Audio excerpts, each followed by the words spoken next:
Dollar. Dirt and money, no soul. Had to go and get it, ain't no time to kick it. Got a stack of flip for my foes. Dollar. Please tell me you can hear me. Don't turn your back and don't neglect me. Just let me know if you need me. Dollar. Let me watch out for my partners. Keep my money long, get my team strong. Let me run away from my problems. Yup, what's good, original crew, man? We're back on the channel. We got a new Patrick CC today. The dark secrets of reality TV. It's all fake. It's all staged, man. What is real nowadays when it comes down to reality TV? You know, I'm finna tell you, go ahead and let y'all realize something. When we had Flavor of Love, that's when I realized reality TV was fake. Everything is staged. Because there ain't no way all the women was there for the ugly thing. Oh, bro, I said, if Flavor, but they was kissing. Flavor. Baby, they was doing more than kissing, child. They was in a bed with him. You think he hit? I ain't thinking about all that. I know I said they were doing more than kissing, but I wasn't thinking. Now, I do know there has been lawsuits that have been brought about on certain reality TV shows. I'm not going to name certain ones, but certain rappers and stuff, they got for the lovers, you know, lawsuits and stuff, yeah. and touching, inappropriate touching. I'm like, how you know it's for a fact it's fake is because, you know, like if you was in here for the love, like why are we filing lawsuits later on? Yeah, that's true. You know what I'm saying? So hey, but hey, make sure y'all check out the links in the description box down below. You already know where to go if you want to first support. All you gotta do is check out down below. Also, if you enjoyed today's video, liking it with a thumbs up. I think VH1 killed reality TV. Cause like back in the day, you had like Big Brother, Real World, all those and stuff were reality TV shows, but still a little scripted with it. But still like Survivor reality.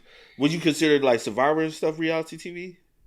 Yeah. I mean, I guess yeah. I never really watched it. And then what was the other one, like Race Around the World? You know I think so. I think I remember that. Oh, and I just want to say, yeah, I kind of agree with you, and I kind of don't with the other statement you made. Yeah, Race Around the World. I used to love that. Race Across the World. Race Across the World. I used to love that though. Yeah, but anyway, no, it's not. It aired in 2019. Is this not what it was one before that though. Oh, Race Around the World. I don't know what you're talking about. I do remember like a name like that, but yeah, where they used to race and. Me and my mom used to watch it though. Okay. Stuff like that. Yeah. That was like back in the day. But it's like partners that group up and they race around the world, different areas, and they have to make it to a certain destination. Yeah. That was fun. All right, you ready? Yeah, ready. All right, let's get into it. Let's check it out. Let's see what it's about. Most people understand that reality shows aren't exactly real, but to dismiss the shows and just say, oh, it's all scripted, it's all fake, that's not exactly true either. You see, these shows operate more like human science experiments than scripted entertainment. True. Producers aren't necessarily telling contestants what to do, what to say, and how to act, but going through a series of calculated behind-the-scenes steps to control the environment and nearly guarantee chaos on camera. Unfortunately, because these tactics are designed to push people past their breaking point, there have been countless cases where contestants' lives were tragically cut short, with many pointing to the mental and emotional toll these shows have had on them. Today we are going to uncover the step-by-step process reality shows use to psychologically manipulate their contestants into getting the entertainment that they want, and all the ways it has gone horribly wrong. It all starts with the people they cast in the first place, whose personality profiles will naturally clash, ensuring fights and maximizing drama. Even though reality shows can have vastly different premises, most of them follow a similar structure. Bring a group of strangers together, isolate them from the outside world, and then put them through some kind of challenge with real stakes on the line. And whether the final prize is money or love, the production process for maximizing the entertainment value of these shows is mostly the same. And a lot what is the basis of like reality TV? Like, you know what I'm saying? Like, because if that's the case, a lot of things can fit in a box of reality TV. Fear Factor, you consider that reality TV? It's a competitive show, right? Yeah, it's based off of, you know what I'm saying? Was it considered? Can you type it in? Was it considered? Like, it's probably not going to pull up that though. Because most of the time, when you think about reality TV, what do you think about? Like, Real World, Love and Hip Hop. Love and Hip Hop, stuff like that. Honestly, I never thought about Jersey Shore being reality TV, but Yeah, technically Jersey it Shore, is. like yeah, like stuff like that. That's what I But consider. one that's like made to look like reality TV, but it's not like MTV Cribs. It's not real. Or Room Raiders. It's not real. Mm-hmm. Those are way more scripted than anything, you know? Yeah. Or like, yeah. Or like what you have like now, like Love Island, stuff like that. What's the other one that we love? Is Love is Blind considered? Yeah. But like, what you listen to what you just said. Is it considered? I mean, I feel like it still falls under, like Fear Factor says reality, but it just falls under like categories like game show, like so similar stuff to like that. Mr. Beast. Yeah, so Joe Rogan. Joe Rogan gonna always be Joe Rogan from Fear Factor. I don't even look at Joe Rogan as Joe Rogan a podcaster. Yeah. It's Joe Rogan Fear Factor, because also that's how he was really introduced to our generation. Is Fear Factor Joe Rogan, and then Dave Chappelle with the spoon Joe Rogan. The production process for maximizing the entertainment value of these shows is mostly the same, and a lot of it relies on morally unethical behavior. Before the cameras turn on, reality shows have an extremely calculated casting process. The first step for getting on many reality shows is a lengthy application, and we're not talking a job application. Shows like Big Brother require IQ and psychological evaluations to ensure contestants will be able to perform under pressure. Survivor is similar, where production goes through 25,000 initial applicants, complete with background and psychological screenings before they're even considered for a callback. One of the reasons why this process takes so long is because producers aren't just looking for good contestants, they're looking for specific characters. Every person on the show has to fit a very specific role. You might have the hero, the villain, the underdog, the heartbreaker, the loudmouth, the wild card. It's like casting for a movie, except the script hasn't been written yet. And usually the most successful shows are when everyone plays their role perfectly. Like in Jersey Shore, Ronnie was the hothead who wanted to start fights. Jenny was the female hothead who wanted to start fights. Snooki was the lovable mess. Mike the Situation was the arrogant loudmouth. Vinny was the laid-back, lovable nice guy. Pauly D was the uplifting wingman. You knew exactly what you were going to get from each character, which made the show easier to produce, made the stories easier to write, and fans could easily understand and develop parasocial relationships with the cast. That's what I was about to say. What's the one that got kicked off like the first? Was it the first season? They booted her. I know. I remember them booting somebody. I don't remember her name. Yeah, it was another chick on there. They booted soon as it took off. Because she was emotional. Bro, her and Ronnie was horrible together. I was like, girl. Every time you turn around, she cried. I was just like, girl.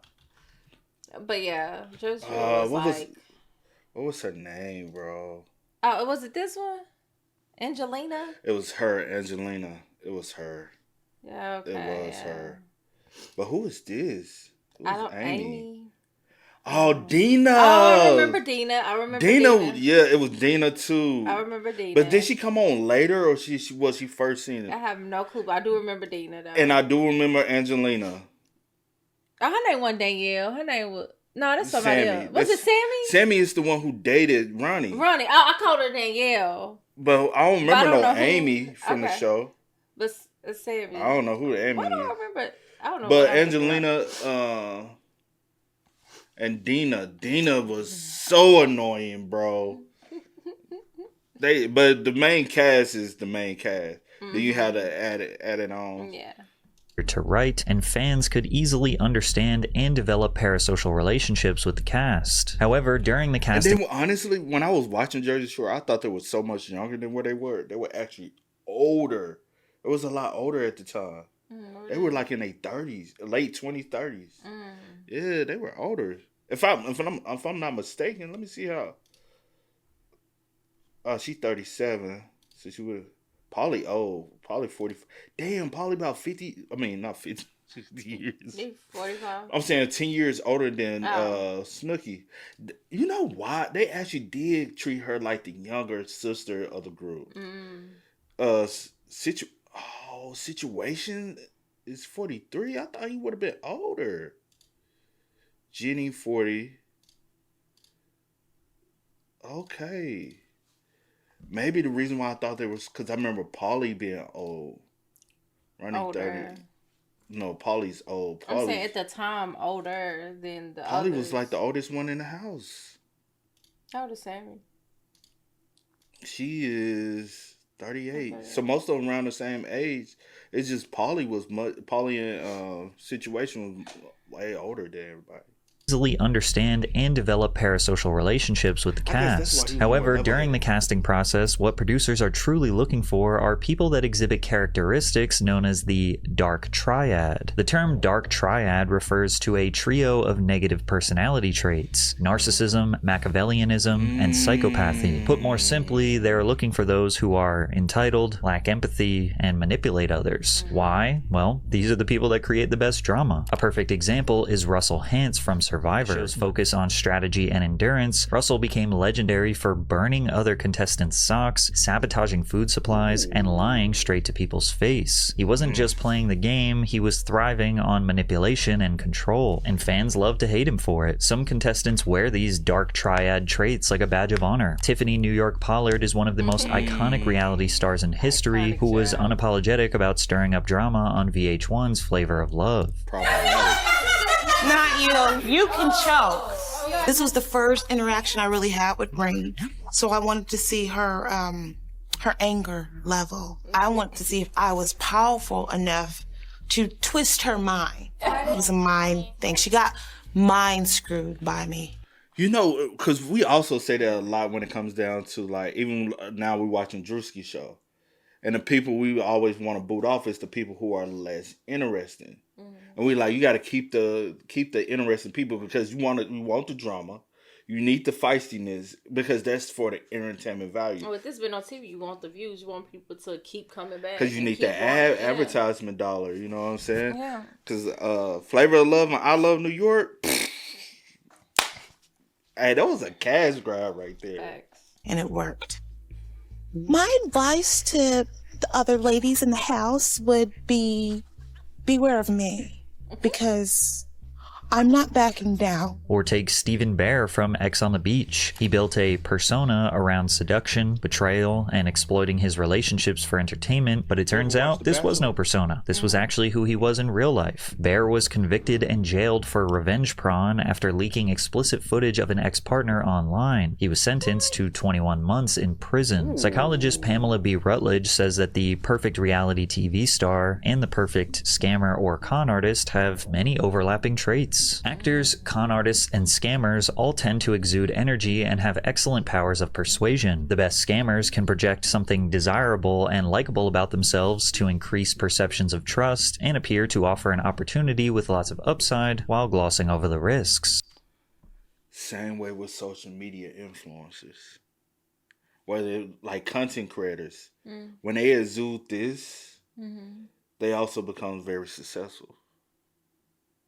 They're very persuasive. A lot of them come off as scammers. They all, sometimes legit, a lot of them get caught up in scamming their audience. I say some come off. And the acting part. I said, I'm not saying all. No, but you said they all. I said not all, but some, yeah. I'm saying the ones that be like, you know. Yeah. And a lot of them they con artists and scammers and all this through energy and have excellent powers of persuasion, which is true. Which is 100% true. You have like, and people, they fall in love with these people. Then later on, I'm like, y'all, it's just a repeated cycle. Yeah.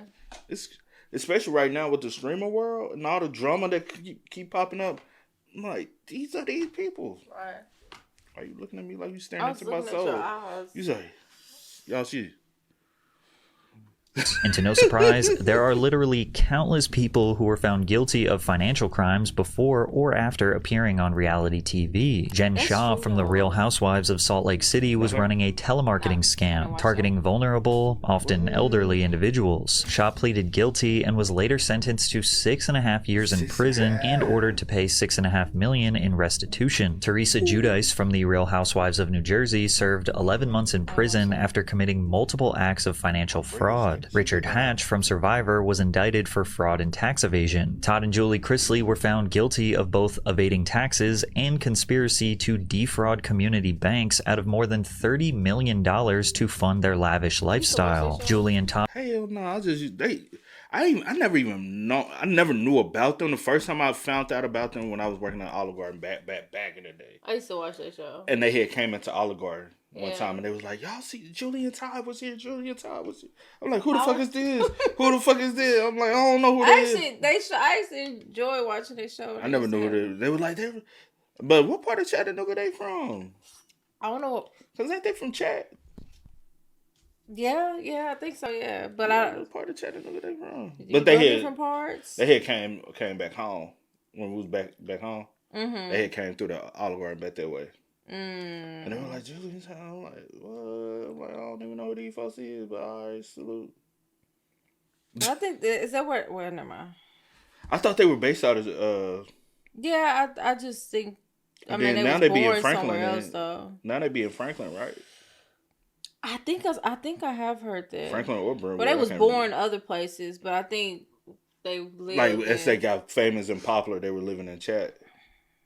I know you keep wanting me to say yeah, but I'm not sure. But that sounds familiar, but I'm not sure. Banks out of more than $30 million to fund their lavish lifestyle. Julie and Todd were sentenced to 7 and 12 years in prison, but lucky for them, another reality star scammer had the power to personally pardon them. If you just Google reality star fraud, you'll get so many different examples that it actually looks like these producers are intentionally trying to cast scammers to be on their show. But show producers have been criticized for not doing enough due diligence to avoid platforming bad or immoral people. Since they go through a deep vetting process, they should know about any potential controversies. Bachelor contestants met with a private investigator who is, quote, trained to dig up any skeletons in the closet, partly to use for their storyline, but also to get ahead of any tabloid stories that could come to the surface if they were on the show. Had they ever been arrested? Had they ever sent nude photos to anyone? Had they ever made an X tape? Had they gotten a DUI? Recently, Love Island cast member Sierra Ortega was removed from season 7 after posts from years ago resurfaced showing her using a racial slur that was historically used to attack Asian people. Outrage erupted online, she was labeled a racist, and fans demanded that she be removed from the show. She announced that she left the show due to a personal situation and then issued an apology online. I had no ill intention when I was using it, but that's absolutely no excuse because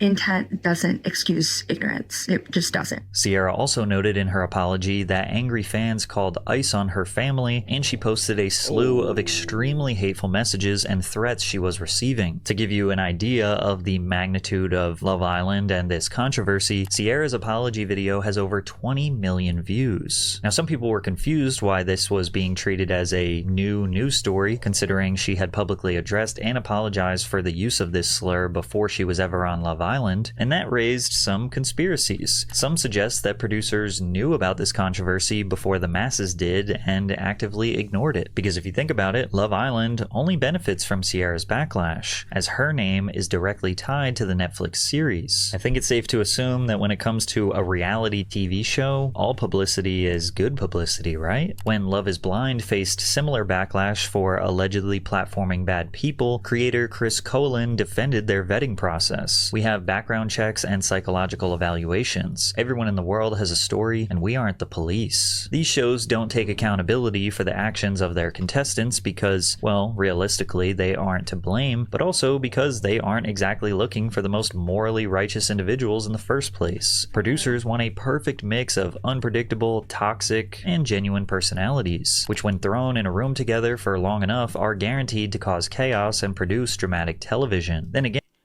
yeah, I was just waiting for a good point, but because everyone keep throwing out like we do psychological backgrounds. Mm-hmm. You telling me that it's not doing it's not like what is that saying? Mm-hmm. Because obviously y'all still are picking horrible people. Y'all do these, but that's the point. So like you saying it like we try. They prefer to have somebody with an ego. Y'all especially like people, shows like this. Y'all pick a little good and a lot of bad. Like because it's good for that.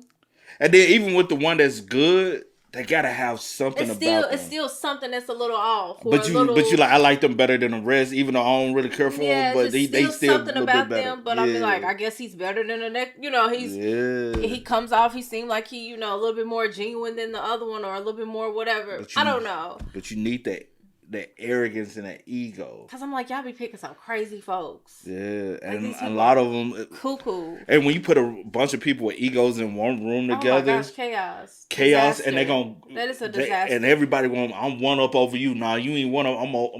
And then you get the fights. But it's good for television. Who wants boring? You know, like people tune in. Entertainment. People like drama. Entertainment. Yeah. Room together for long enough are guaranteed to cause chaos and produce dramatic television. Then again, producers' psychological manipulation tactics can even have genuine people behave differently than they normally would. Sarah Hartshorn, who was cast on America's Next Top Model in 2007, described producers exuding a subtle tactic. Thousands upon thousands sent in audition tapes from all over the country, every single state. We had casting scouts all over looking for candidates, and you guys are the ones who made it. You're here, and it's not just your looks. You all know that being a top model is more than that. It's who you are. And one of you is America's Next Top Model. This is a once-in-a-lifetime opportunity. By framing the contestants as chosen and exceptional, producers create a heightened sense of purpose and pressure. It deepens the emotional investment of the cast, making them more willing to endure extreme conditions or humiliation for the sake of not wasting their once-in-a-lifetime shot. It also shifts the power dynamic in favor of the producers. Contestants are no longer just people, they're characters in the producer's story that they feel obligated to live up to. And before ever stepping onto the set, contestants are almost always required to sign strict contracts, often including detailed non-disclosure agreements. Now, it's easy to understand why NDAs are somewhat necessary to prevent the show's ending from being spoiled by bitter contestants, as the episodes were filmed months in advance, but fans have to wait week after week to find out what happens. What they don't realize is sometimes these contracts come with threats. Sarah Hartstone recalls America's Next Top Model producers threatening to sue contestants for $5 million if they leaked any information about the show. That's not necessary. I don't take that as a deemable threat, because most of y'all fail to realize when y'all get hired on for a lot of companies, you sign an NDA and you sign a non-compete clause that says if you within a certain amount of time, if you go work for a competitor, we can turn around and sue you. Mm-hmm. I remember even when I worked at FedEx, literally we had to sign a waiver that says we would not unionize. Now, I get it. A lot of people that do social media, a lot of people that's of this now era, a lot of y'all have not worked real 9-to-5 jobs. Mm-hmm. So y'all don't understand this is corporate world. Mm-hmm. So y'all say, hey, it was a threat. No, this is reality. And if you want to do, even YouTube got you signing stuff and you just clicking yes just so you can get monetized. You don't know what you're agreeing to. But that's the thing with all these corporations. These are privately owned corporations. They can control whatever they want to control. Mm-hmm. But yeah, I remember I was in FedEx. I'm in college. I'm like, hold on, we can't a quick termination if we decide to unionize. That's why UPS booming right now. Mm-hmm. UPS booming, FedEx dropping because they have a union. We don't. Yeah. You know what I'm saying? And then you got all these other ones that say non-compete clause and all this, and you could be sued. So you're like, damn, if I lose this job. Well, not me personally, but my last job before, we started just doing this. And there was a lawsuit. And it was a lawsuit, and it was messy. It was ugly. Yeah. It was a lot going on. Because people think those paperwork y'all be signing, factual. People get on the internet, be wanting to tell everything. Trust and believe. Eventually, it's going to be some lawsuits. Only way your NDA and all this stuff, if it's a federal case or a legal case come up, then you can say whatever. But you getting on the internet trying to reveal secrets and stuff and all that, you cannot. Right. You will be sued. Sue contestants for $5 million if they leaked any information about the show. The contestants were shook. They thought, we don't have $5 million. The producers replied, we know you don't. We know all about all of your financial information. None of you have $5 million. None of your families have $5 million either. But the NDAs can go even further. They can prohibit contestants from publicly discussing production conditions, mental health struggles during filming, and any manipulative tactics producers use behind the scenes. Take this viral Reddit post from a former reality show contestant, for example. The producers made me go through hell for 4 months. I lost my house, my car, my business, my boyfriend. I was very naive and they exploited me to the point of a mental breakdown. They used contracts to hold me hostage in a sense, gaslit me every day. I can't even bring myself to discuss what they did as it's so upsetting to think of, as they used me and I feel so stupid. I'm now living with my parents at 40, too afraid to date or work again, and have overwhelming shame. Now sure, this could just be a random person on the internet making this whole thing up, but this anonymous recount sounds exactly like the countless personal stories I will share throughout this video. So now that producers have acquired a perfect cast of clashing personalities, instilled all of them with a slight god complex, and prevented them from revealing any information about their experience, the next thing to do is manipulate their surroundings, restricting their diet, and implementing borderline torturous tactics to manufacture chaos. And it all starts with 24/7 surveillance. As soon as you wake up in the morning, your mic is put on. When you go to bed, it's taken off. On The Bachelor, contestants sign contracts in which they must agree to be filmed up to 24 hours a day, 7 days a week. But this may also be by means of hidden cameras and microphones, according to the contract, meaning they're likely going to be caught at some point in a less than positive light. They should have no expectation of privacy. This may seem like an obvious necessity for reality TV to function. After all, the only way they can capture reality is by making sure literally everything is being filmed and recorded. Right? Sometimes you see a contestant rip off their microphone and storm off to essentially protest being recorded, but the cameras just follow them anyways, and the audience is excited for more drama. It's a harsh reminder that they literally can never escape. On The Bachelor... But at the end of the day, you as a human being in America, you have rights. You have right to do the show. You have right not to do the show. That's the reason why every time you get a contract, they say, hey, do you want to read over it? You say, no, I'm going to sign it anyway. Nah, it's your problem. You don't have to sign up for this stuff. As soon as you get all that information, if you're not comfortable with that, you don't have to. I think some people go into situations thinking that it'll be like, hey, this is a great opportunity. This will be something good, you know, whatever. If this is something you that have you're the trying right to... to go in the first place. I get that. But I'm just saying, some people may not know everything that comes with it. Because a lot of people don't know the behind the scenes, the behind the scenes of what people actually have to go through. You just like looking at it like hindsight, like, okay, this is a great opportunity. Oh, fine. I don't mind being recorded, but not knowing like, mentally, this is probably going to be one of the worst decisions that you've made for a lot of people. If you like any sense of privacy, bro, this shit right here ain't for you. No, okay, yeah. I'm agreeing with you. No, you don't have to agree with me. No, I'm agreeing. I'm saying I'm agreeing to the fact that like I do believe a lot of people, but at the end of the day, that's why you do need to read over the information. Mm-hmm. Read it. Don't feel rushed. If they make you feel rushed, there's already an opportunity you don't want. I'm talking about even with the fact that, you know, what he said, like with the dietary restrictions and stuff like that, like with just like the like little things like that. But you signing up to go into a like space it's all this. I wonder if that all you this can't even control. Yeah, true. That's all I'm saying. Yeah, true. That's all I'm saying. You signing up to go into a space that you can't control, so you can't get mad about it later. For more drama. It's a harsh reminder that they literally can never escape. On The Bachelor, constant filming is actually sold as a good part of the experience. Contestants open up about things like anxiety, grief, or past trauma, all while the cameras are rolling 24/7, turning their real pain into a part of the show. The audience is made to believe that all this surveillance is necessary to show someone's journey, because towards the end of the show, there is literally a highlight reel of all of their pain being broadcast to millions of people. And the craziest part is the contestants have no control of how that pain is edited, manufactured, and presented to the world. Surveillance is done by the producers to maintain complete control over their participants. And this anonymous Love Island contestant described the extreme lengths producers would go to. When you're there, you don't realize how much you are controlled by them. If you talk too much about life outside of the island, the voice of God, which is like a big speaker, will tell you to shut up. So it's like, this doesn't make good telly. Most of your day is just filled with gossiping about situations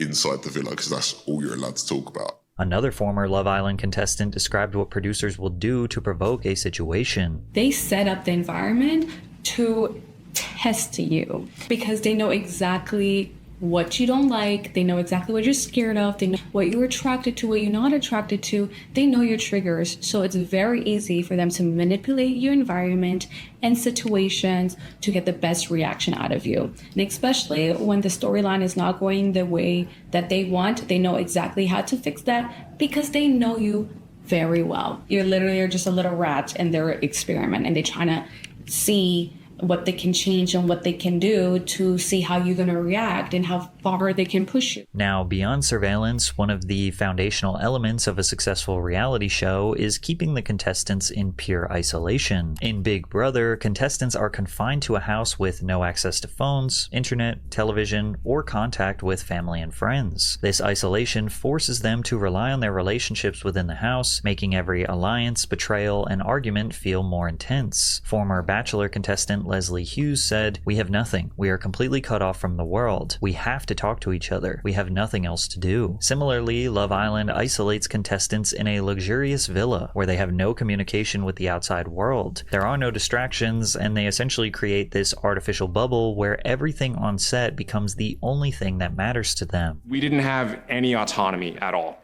Not only did they take our phones, they took our wallets, they took our IDs, they took our passports, all in the same instance, without telling us ahead of time this was going to happen. And we were filming 18 to 20 hours a day. The only time we weren't being filmed was when the union crews swapped out for a new crew because they had met their maximum for the day. You never see daylight unless you're allowed to use the bathroom, which is a trailer outside. They keep you in the state where you really have no idea how much time has transpired.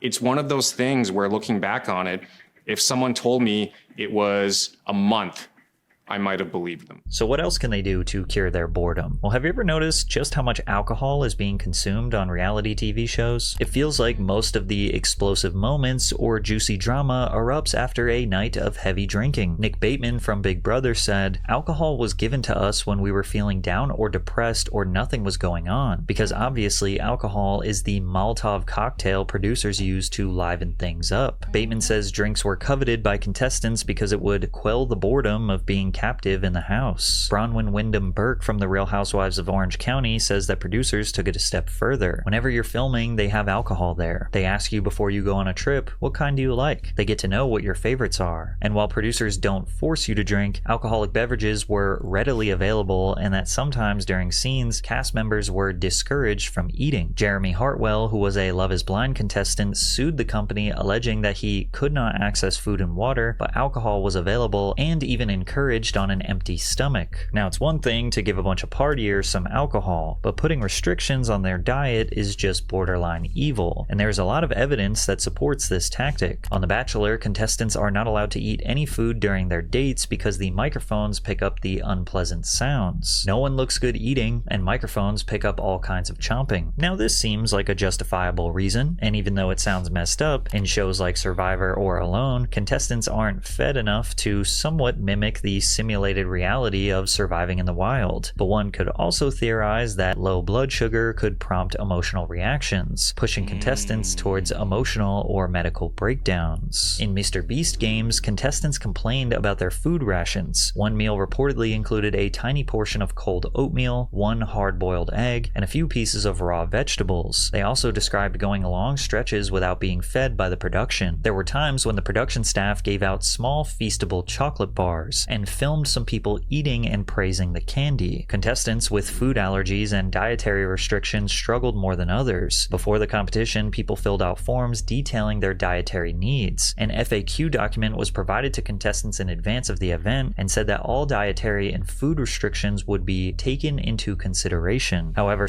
that term right there, taking into consideration, we're basically considering, but I will look at it, but that don't mean that we necessarily would. And it gives them an out. Yeah. Like taking it, because people look at taking into consideration differently. Mm-hmm. But as far as legal aspect of it, I can take it into consideration. I don't have to act upon it. But I will say in regards to like with the next law, people that like have food allergies and stuff like that. I will say that I feel like that stuff should be, Bro, you sign up to be in an environment that you cannot control. And that taking into consideration right there tells you ain't controlling it. And, hey, we provided, hey, I'm allergic to it. Well, you don't have to eat it. It's on your plate, but you don't have to eat it. You just got to go home. Yeah, I would say in this I would definitely okay, well, I'm not eating. I have to eat. Go home. People that have health issues or whatever the case may be, yeah, definitely. You signing up to win money through somebody else who they're gonna control the narrative. At the end of the day, go home. I agree with that part, yeah. You don't have to be there. So while you sitting up here complaining, you all have free will to go home. Go home. That's how I look at it. Said that all dietary and food restrictions would be taken into consideration. However, several contestants claimed to be served food they were allergic to and that alternatives hadn't been provided. "We were treated horribly," a contestant said. "They took on this challenge of 2,000 competitors. They should have known they needed an enormous crew to handle this correctly. So now that producers have trapped and isolated borderline toxic people who are malnourished and pumped with alcohol, at the very least, a good night's sleep would be their last chance to recalibrate. Well, they don't get that either, because sleep deprivation is one of the most messed up but crucial parts of the reality show entertainment formula." With Villa Light, there's no clocks. What they was doing was like keeping you up really late, waking you up early, so then you're going to react more because you like basically got sleep deprivation. Most competition reality shows follow a similar daily routine. Wake up early in the morning, typically around 7 a.m. Then they go do their competitions or tasks for the day. Then in the evenings, they talk strategy or socialize with another while getting drunk. Now you have to keep in mind that producers' top priority is to get 45 minutes of watchable television each day. They can count on roughly half of the airtime coming from the actual competitions or tasks, but the other half needs to be the all too sweet drama that everyone craves. And if the day is coming to an end and they don't think they have enough, they will keep the contestants awake. For 3 years, Sarah Shapiro worked as a producer on the reality show The Bachelor. Her task, as she recalls it, was to get the contestants to open up and to give them terrible advice and to deprive them of sleep. She sees it now as complicated manipulation through friendship. In Jeremy Hartwell's lawsuit against Love is Blind, he said that they implemented what was called night dating. "We didn't have clocks or anything, so it's hard to know exactly when it happened, but typically the night dates would last until about 2 a.m. He estimates that between getting back to his hotel room at 3 a.m. and being expected in the lobby at 7:15 a.m., he got 2 to 3 hours of sleep a night. On the challenge, cast members have reported being kept up until 3 or 4 a.m. and then forced into physically demanding tasks just a few hours later. On Love Island, lights in the villa stay on until producers decide it's time for bed, and contestants are often woken up abruptly for surprise challenges. The lights are on the entire time during Big Brother taping, even when the contestants are asleep. Interestingly enough, this is the same tactic that is used by the toughest maximum security prison in El Salvador. Privacy and sleeping with the lights off is considered a privilege. The modules are kept lit all day and night for monitoring. When the sun goes down, the lights stay on all the time. They are constantly being observed. I think this is one of the hardest things. When they try to sleep, they use their towels and cover their eyes to block the light. And if all this manipulation, control, pushing contestants to their breaking point still isn't enough to make a good show, producers have one final weapon. They'll rewrite reality itself through a process known as Frankenbiting. Frankenbiting is the editing technique reality TV producers use to reshape a contestant's words and actions into whatever storyline they want, even if it's not what actually happened. Editors take small clips of dialogue, sometimes even single words or reactions, and stitch them together to create entirely new sentences or emotional responses that never happened in real life. Now, a lot of the time, this seems to be completely innocuous. Like this clip from The Bachelor. The girl who says, "shut up," is spliced into the edit to make it look like she interrupted Corinne. I know that I may not be everyone's favorite person. Shut up. And I feel like there's things going on behind my back or comments or whispers. And in that moment in real life, when Corinne was talking, Jamie did not interrupt her and say shut up. That was taken from an entirely different moment out of context. And then the women who are shown laughing after Jamie says shut up was also clearly taken out of context. This happens so often in reality TV, and it's extremely clunky to watch. It often makes me wonder how people get so invested when you can see that things are manipulated even for the smallest reasons. However, sometimes situations are chopped up so much and narrative narratives are so distorted that it's shameful producers got away with it. On season 1 of Joe Millionaire in 2003, Sarah Kozer was being portrayed as the bad girl. Producers set up a scene where Sarah and Evan go for a walk into the dark yard where the cameras cannot capture them. They took audio from Sarah getting a back massage from another female castmate hours before and then put it over a vague panning shot of the backyard and made it seem like she was giving Evan top in the woods. They made it look like she gave him head in the woods. But even when Sarah tried to go to the press after the show was over and convince everyone that the whole scene was taken out of context, people around the world were not convinced. Let me take a couple of calls. All right, let's go to Randy. Randy, go ahead. Hey, Howard, how are you? Yeah. Sarah, let me tell you something. You're making up this whole story about you were set up. You were in love with that guy. You were all over him. You went into the woods. We all heard the slurpy noise. Right, you know what? I hate to break it to you. I just want you to entertain the possibility that perchance not everything you see on television is exactly. You didn't give him oral? Well, let me tell you something. And that's the key point. Everything you see on television is not real. Well, you just take it with a grain of salt. Take it with a grain of salt. Yeah. And they know people are very naive and gullible and just will believe whatever they see. And that's just what it is. And it makes Not for everything good you see is television. real, bro. Even I say this, even with content creators, not everything you see is real. Even with streamers, and they stream in real time, but not everything you seeing is real. Mm-hmm. A lot of things are manipulated on the back end. Yeah. You know what I'm saying? Like, I ain't gonna hold you. That's why I prefer, like, it might be boring, but I prefer to do a raw, natural video for y'all. Y'all just see it from straight on through. I don't chop, I don't splice, I don't do nothing. Cause why? Yeah. You know what I'm saying? And I do know some reactors, they edit their shit down. They don't like all the assets talking because people in the comments complain. Well, you know what, people in the comments? Fuck you. You can move the fuck on. You don't have to sit there and watch. You know what I'm saying? You could easily just exit. You don't have to, you told too much, you know?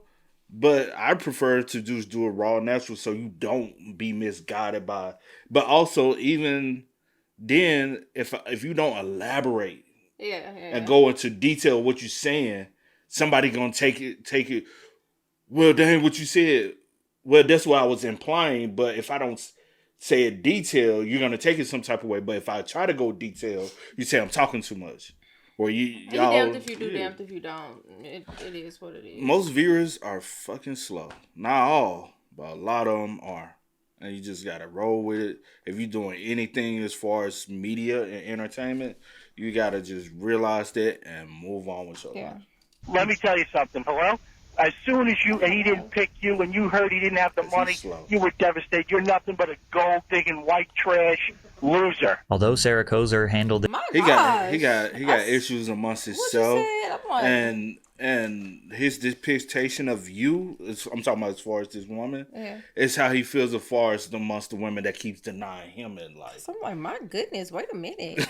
the scrutiny from the public with grace, others fell victim to the immense backlash. One of the darkest consequences of reality show editing is how quickly contestants become targets for obsessive, toxic fandoms, which has mostly been aimed towards people who have been labeled as villains on the show. And to some degree, you can't blame the fans. After all, they can only judge a contestant based on what they've seen on the show. But as we know, these shows are barely a reflection of who that person actually is. What makes it worse is these mass harassment campaigns often come from fans who believe they're acting on some kind of moral high ground. They'll flood a contestant's social media with hate, send death threats, and in some cases, dig up private information like addresses or family details. Olivia Atwood from Love Island UK opened up about receiving over 3,000 messages a day after her season aired, many of them telling her she didn't deserve to live. Another is Big Brother's Aaron Grease, who spoke about how viewers campaigned for her to lose her job after producers portrayed her as a manipulator through selective editing. But sometimes the harassment doesn't end with hateful comments. For some contestants, the public mauling and emotional toll have pushed them beyond their breaking point. A stat that absolutely blew my mind was that at least 40 people have died on their own volition after their appearances on reality TV. Hana Kimura, a female professional wrestler who was among the cast of the popular Japanese reality series Terrace House, died at age 22. She posted a goodbye message on social media after receiving a storm of hate online. Love Island had 2 contestants in back-to-back seasons suffer the same fate. Sophie Graydon, age 32 in 2018, and Mike Thelastis, age 26 in 2019. The Bachelor had 2 women from the same exact season pass, Alexa McAllister and Gia Allemond. What if I told you that the very first person who was ever voted off a reality show in history also suffered the same fate? Would that not be a slight indication of a broken system? In June 1997, Sinisa Savija became the first person in the world to ever be voted off a reality TV competition. The show was called Expedition Robinson. 4 weeks after he was voted off, he walked in front of a train. 9 weeks after that, the first episode of Expedition Robinson aired anyway. Before I started researching this video, I knew reality shows were pretty messed up, but I had no idea just how many tragic losses have been suffered from former contestants and the countless other attempts that have been made. And of course, this fate is never the result of just one thing. It's an incredibly complex and deep decision influenced by countless factors. But when reality shows follow the same formula again and again, calculated casting, 24/7 surveillance, isolating contestants, restricting their diet, flooding them with alcohol, depriving them of sleep, turning them essentially into controlled robots, and then putting all of their worst moments on display to millions of people, it's easy to see the inherent evil reality TV needs to have to create the entertainment. And with so many lives lost, it starts to make you wonder if this obviously broken system will ever change. I don't think anytime soon it will. It never will. No. It's here to stay. I mean, yeah, it's all about a dollar. It's all about a dollar. Hey. Whatever makes the money. Because people won't, at the end of the day, people are going to complain, but they're never going to stop tuning in. And that's reality. And or signing up. True. So. That's the reality of it. Sadly. Yeah. But hey, man, y'all spam us up in the comments. Y'all let us know y'all thoughts about it for us in the comment section down below. But until next time, y'all know how it go, man. I do go by the name DJ New Kid. This is Sierra Nicole. We are. Kiddandceemgmt. We out. Time to kick it, got a stack of flip for my foes. Dollar, dollar, dollar, dollar. Please tell me you can hear me. Don't turn your back and don't neglect me. Just let me know if you need me. Dollar, dollar, dollar, dollar. Let me watch out for my partners. Keep my money long, get my team strong. Let me run away from my problems.